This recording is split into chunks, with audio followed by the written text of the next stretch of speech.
Bonjour à tous et bienvenue pour un nouveau tuto d'Université RH. Aujourd'hui, j'ai envie de vous parler de Sendinblue. Sendinblue est une société française qui propose une suite logicielle permettant de faire du marketing relationnel, de faire du marketing automatisé ou automation et surtout de faire et de créer et envoyer des newsletters. Sans plus attendre, on va donc se connecter sur Sendinblue. Vous voyez ici, il y a une annonce Google et donc le site principal est donc ici, fr.sendinblue.com. Quand je clique ici, j'atterris donc ici sur cette page, je me connecte avec mon compte Google.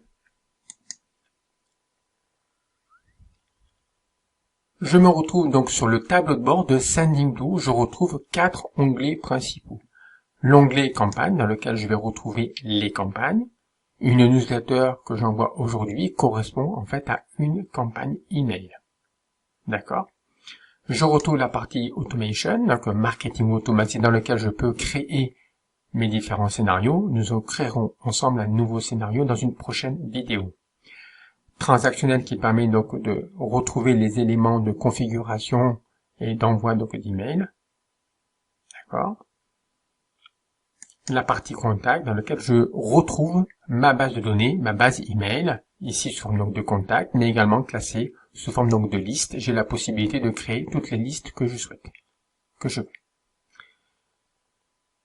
D'accord? Imaginons que je me déconnecte ici, par exemple. On va donc se déconnecter. Et je vais donc fermer ça. Et je vais plutôt cliquer ici pour atterrir sur la page d'accueil de Sendinblue en n'étant pas connecté. Je retrouve dans la partie tarifs d'autres éléments d'information intéressantes. Tout d'abord, vous pouvez héberger un nombre illimité de contacts sur Sendinblue.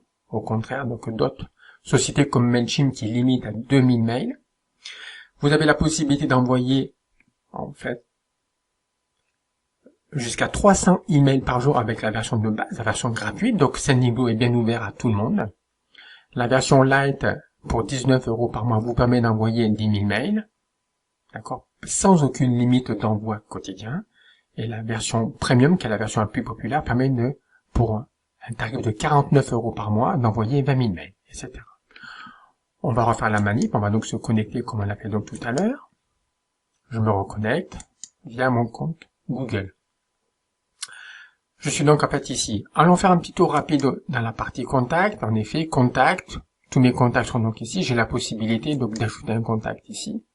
Donc là, l'email, nom, prénom, contact naturellement. Et après, j'ai la possibilité de choisir si, oui, en effet, je veux mettre en place donc du double opt-in ou pas par rapport à cet email-là.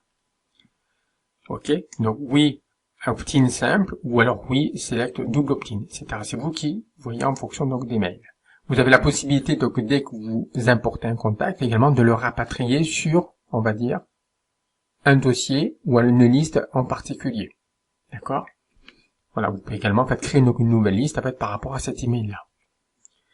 Comme j'expliquais précédemment, vous avez la possibilité aussi, donc, d'importer des contacts, par exemple, que vous aurez chargés, donc, depuis votre mail Google, par exemple, vous allez exporter votre base de contacts de Gmail, que vous allez après réimporter ici. C'est possible de le faire. Revenons maintenant sur la partie campagne. Plutôt, revenons un petit peu sur la partie contact. Il y a un élément qui est intéressant, c'est la partie formulaire. En effet, donc, une newsletter est éditée par un site web. Pour que les personnes puissent s'inscrire sur votre newsletter, encore faut-il qu'il y ait un formulaire d'inscription présent sur votre site web. Pour cela, nous allons devoir créer un nouveau formulaire d'inscription. Imaginons que ce formulaire, j'ai donc créé, donc je vais donc cliquer pour vous montrer comment ça se passe. Plutôt, partons de zéro, c'est plus simple de venir sur formulaire et de repartir d'un formulaire. Alors, on va dire qu'en effet, on va dire inscription à la newsletter. Je vais activer les champs RGPD. Et après, je vais cliquer sur suivant. Et là, j'aurai la possibilité, en effet, de rajouter à la fois des blocs et des champs sur mon formulaire donc d'inscription. Dès que je valide un espace, notamment la partie conception, je clique sur suivant pour passer à l'étape d'après. Il m'encourage, en fait, il me demande, je conseille fortement donc d'intégrer un reCAPTCHA qui est en fait une protection pour éviter d'être spammé. Pas grave, je continue. D'accord. Je fais quand même suivant. Voilà, et je fais suivant. Ayant validé donc la partie conception, je peux venir ici et valider donc la partie paramètres. Donc oui, en effet, quand les personnes vont donc s'inscrire sur ma newsletter, que va-t-il se passer? Est-ce qu'ils vont recevoir un email? Est-ce que vous allez leur envoyer un email pour une double confirmation? Ou est-ce que vous allez envoyer un email simple? Ou est-ce que vous allez ne pas envoyer donc d'email du tout? On va choisir donc la dernière option pour simplifier les choses. Ayant terminé cela, je peux passer donc à l'étape d'après et je me retrouve ici avec en effet mon formulaire d'inscription que j'ai la possibilité de visualiser ici. Donc c'est donc ce lien-là qu'il faut donc placer sur votre newsletter sur votre site web pour que les gens puissent s'inscrire à votre newsletter et qu'ils puissent venir remplir la liste donc de contacts prévue à cet effet. Donc voilà, je vais donc revenir ici pour vous montrer. Je reclique sur formulaire pour voir en effet que le dernier formulaire que je viens de créer est donc ici. D'accord, je vais plutôt privilégier celui que j'avais créé hier, qui est un peu plus clair. Je vais supprimer celui-là et nous allons pouvoir ouvrir celui-ci. Et vous voyez que sur celui-ci, j'ai rajouté d'autres champs. Alors j'ai la possibilité de rajouter un champ de titre. Un petit, voilà, donc si je déplace ici, je vois en effet que je peux rajouter un champ de ce type-là. Je peux rajouter un petit champ de texte aussi si vous souhaitez rajouter une portion de texte sur votre formulaire d'inscription. Vous pouvez rajouter une image, vous pouvez rajouter aussi un attribut. Par exemple, vous demandez le nom, le prénom, c'est un attribut.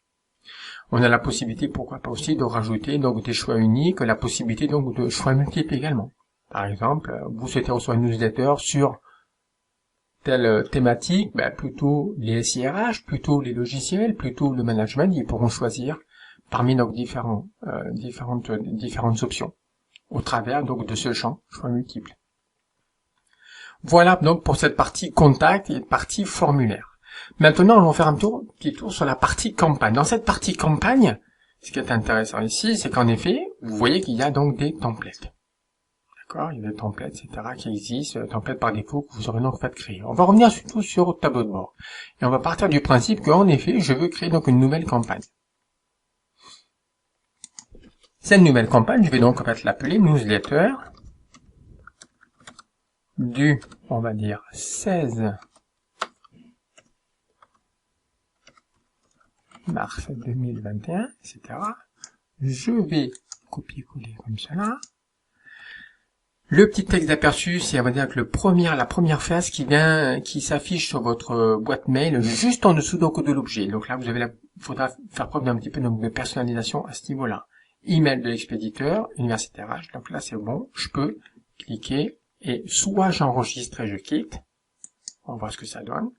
Si j'enregistre et je quitte, je reviens en fait sur mon tableau de bord. Mais je suis toujours en mode brouillon. Moi, je vais revenir ici pour rééditer donc ma newsletter. Mon paramétrage est terminé, je viens de le terminer. Je vais cliquer sur conception. Dans la partie conception, qu'est-ce que je retrouve? Je retrouve trois options. Première option, je vais donc concevoir ma newsletter à partir de mon éditeur drag and drop. C'est-à-dire que dans la partie centrale, j'ai donc ma newsletter qui va s'afficher ainsi. OK. Et j'ai la possibilité de partir donc d'un élément à gauche et de faire glisser cet élément en fait à droite. Et c'est comme ça que je vais donc concevoir ma newsletter. On va plutôt enregistrer et plutôt revenir en arrière. D'accord, on va revenir. Alors, des fois c'est un petit peu long au niveau donc du chargement. Revenons on va revenir ici par exemple, on va revenir sur la partie conception. Revenons sur la partie conception. On va voir qu'en effet, on veut modifier le contenu de l'email. D'accord? Et donc, là, ce qu'on va essayer de faire, imaginons que nous souhaitions, par exemple, envoyer donc une newsletter comme celle-là, avec donc ici une partie lire dans le navigateur, le logo, le titre de la newsletter, un petit peu comme celle que j'ai envoyée en début d'année, un texte relativement long, à nouveau un visuel, et voilà pour le contenu. Donc, on va donc revenir ici, sur la partie. Je sais qu'il faut que je rajoute donc le logo. Je vais cliquer sur logo ici. J'ai déjà le logo donc dans la partie contenu, Content Studio de Sendinblue. Si le logo n'y est pas, il faudra le rapatrier dans cette zone-là. Je vais donc faire comme ça pour le glisser, donc déposer. Premier élément.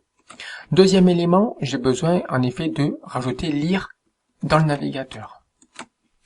Je reviens ici, je veux cliquer et développer cette partie-là, lire dans le navigateur ou voir la version en ligne, c'est parfait.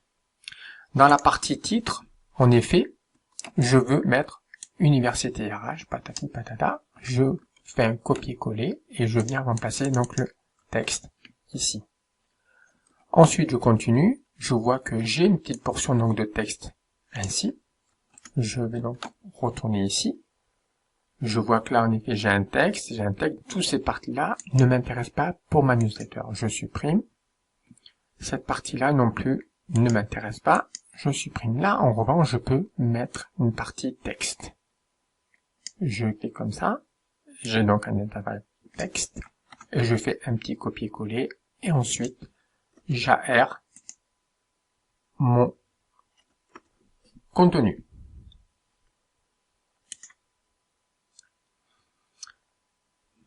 Je reviens.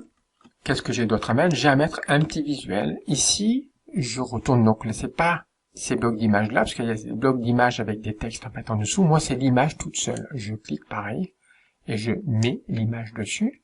Le fait de cliquer dans la zone, je suis orienté vers mon Content Studio et je peux ici, en glisser déposer, intégrer mon visuel. Voilà. Ensuite, il me reste plus qu'à changer donc les informations donc sur la news avec tout ce qui adresse donc rue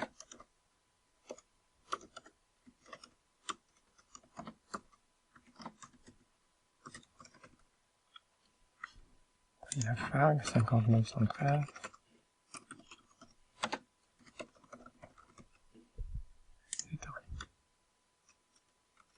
voilà par exemple. Pour la partie on va dire réseaux sociaux, j'ai décidé pour l'instant de n'ajouter aucun réseau, mais je vais quand même vous montrer comment on fait. Je clique ici, je vois apparaître les boutons sociaux, j'ai juste en fait à décocher ici, si je ne souhaite pas donc les afficher sur ma news. Par défaut, je pense que j'aurai ajouté Facebook, j'aurai sûrement ajouté donc la page LinkedIn, le compte Twitter, mais aussi la chaîne YouTube. Donc voilà. Donc ma newsletter est prête, d'accord. Il me reste juste, soit je peux enregistrer pour rester sur le tableau de bord ici, je peux enregistrer et quitter, donc je sortirai de l'espace donc de création. Voilà, donc c'est ce que nous allons faire, pour voir ce que ça la donne.